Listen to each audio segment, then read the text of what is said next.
Assalamu alaikum урматтуу достор жана биздин каналдын подписчиктери.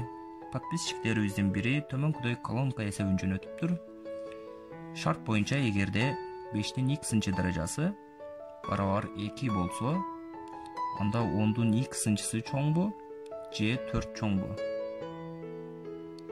Эскертип кете турган нерсе достор, каналыбызга катталып, подписация, лайк кнопкаларын басып жана комментарий жазып кетиңиздер. Жана бул видео ссылкасын досторуңуздар менен бөлүшүп коюңуздар. Келиңиздер, анда бул эсепти кантип, кандай ой жүгүртүү менен чыгарабыз.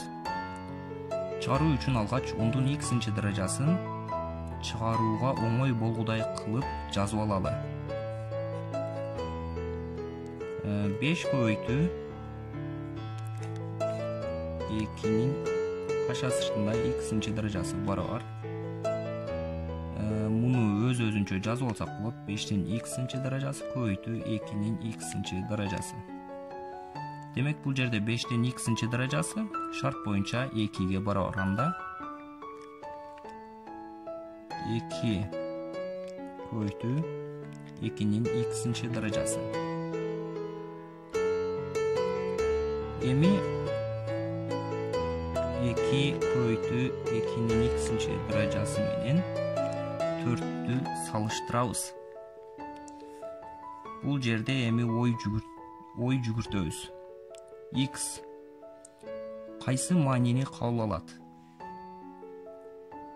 Эгерде x-тин ордуна 1-ди койсок, анда 5 барабар 2 болот. Демек x 1-ди кабыл албайт. Эгерде x 1-ден чоң деп алсак, мисалы 2-ни койсок, 3-тү койсок, анда дагы бул шарт аткарылбай калат. Демек x мында ката болот. X 1-ге барабар эмес. Демек x 1-ден кичине санды кабыл алат. Кайсы сан болсо дагы ал сан 1-ден кичине болот. Демек бул жерге 2-нин x-чысы даражасы деген жерге 1-ди кое турган болсок, 4-кө барабар болуп калат. Эгерде 1-ден кичине санды кое турган болсок, анда 4-төн кичине сан чыгат, сөзсүз түрдө. Демек колонканын B тилкеси чоң.